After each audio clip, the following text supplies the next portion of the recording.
A Audi comemorou como título. O paddock ficou em silêncio constrangedor. Se você quer entender o que a telemetria de Miami revelou e que nenhum comunicado oficial vai te contar, você está no lugar certo. Inscreve-se no canal e ativa o sino. Essa análise não tem filtro. Existe uma diferença fundamental entre o que foi dito sobre o fim de semana de Miami e o que realmente aconteceu no asfalto quente da Flórida. O fim de semana começou a desmoronar antes mesmo de o primeiro treino livre terminar. Bortoleto relatou problemas com o carro desde a primeira volta. Ficou 30 minutos imobilizado na garagem após uma pane geral que fez a equipe perder todos os dados de telemetria do carro de uma vez. É o tipo de episódio que compromete o programa de preparação inteiro e coloca a equipe em modo de reação permanente para o resto do fim de semana. O resultado de sábado veio na forma de uma desclassificação que obrigou o brasileiro a largar do último lugar no Grande Prêmio de Miami. O que aconteceu no domingo, então, foi algo que merece ser chamado pelo nome correto, uma das corridas de recuperação mais impressionantes da temporada. Bortoleto engoliu 9 carros no braço, cruzando a linha em 12º com um equipamento que não merecia nenhuma dessas posições conquistadas. A Audi saiu comemorando.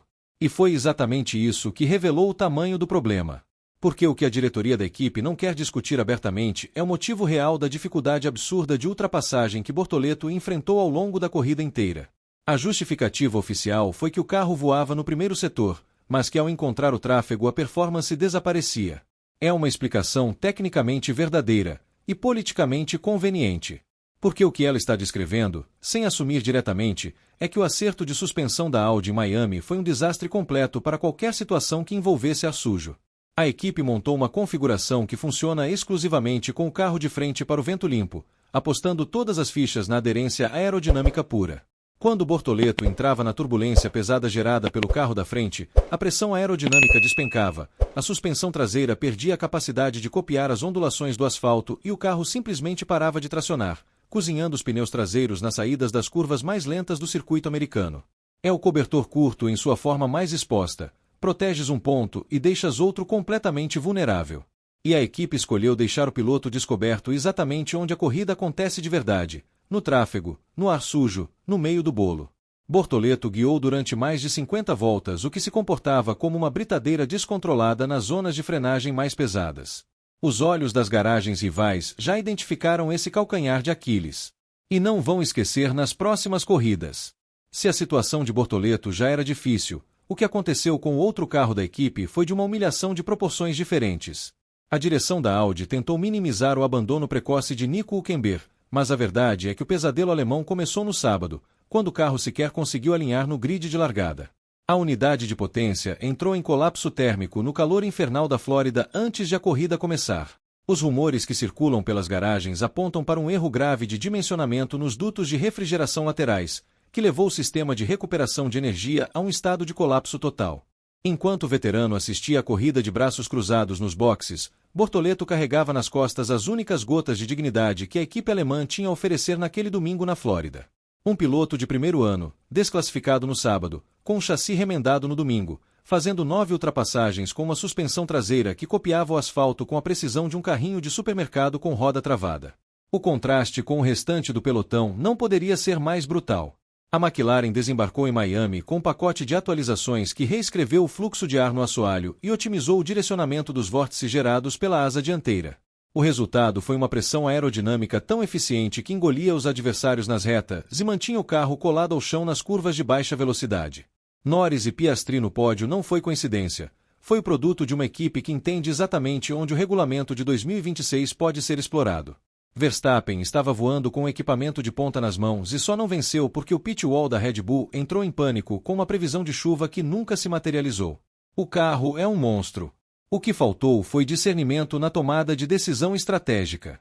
Do outro lado, Antonelli administrava a bateria do sistema de recuperação de energia da Mercedes com uma fluidez que parecia de outro campeonato, sem o superclipping agressivo, sem as perdas de velocidade que perseguem os rivais.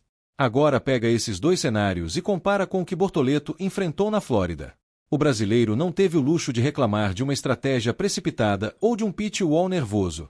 Foi diretamente vítima de falhas estruturais da própria equipe, e mesmo assim entregou uma das corridas mais competentes do fim de semana em termos de pilotagem pura. A pergunta que dá um nó no estômago de qualquer torcedor brasileiro é inevitável. Se Bortoleto estivesse no cockpit da Red Bull que Verstappen rodou sozinho na largada, ou com o volante da Mercedes de Antonelli, qual seria o resultado em Miami? A distância entre o talento que a Audi tem dentro do carro e o equipamento que entrega a ele toda a corrida está se tornando impossível de ignorar. A Audi acumula 2 pontos no campeonato de construtores. Entrega a um piloto de geração um carro que derrete na primeira exigência técnica mais severa. E vem a público comemorar um 12º lugar com elogios sobre equilíbrio e maturidade.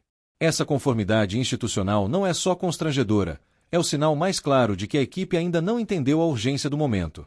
Há 2 semanas de intervalo antes do Grande Prêmio do Canadá. 2 semanas para os engenheiros olharem para a telemetria que condena o comportamento do assoalho do carro em ar sujo e resolverem o que precisava ter sido resolvido antes de Miami. O regulamento de 2026 não perdoa equipes em compasso de espera. A McLaren acordou. A Mercedes disparou. A Red Bull, mesmo navegando em turbulência interna, ainda tem um dos carros mais rápidos do grid. Se a Audi não aparecer em Montreal com um carro substancialmente mais competitivo no tráfego, a temporada de Bortoleto corre o risco de se transformar num exercício permanente de apagar incêndios que ele não criou, corrida após corrida, até dezembro. O talento do brasileiro está mascarando uma crise técnica que os números não conseguem mais esconder.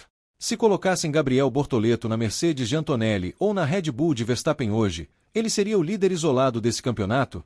Deixe a sua resposta nos comentários, com sinceridade absoluta. E se você quer continuar acompanhando essa temporada com análise que não tem medo de dizer o que precisa ser dito, inscreve-se no canal, ativa o sino e aparece no próximo episódio.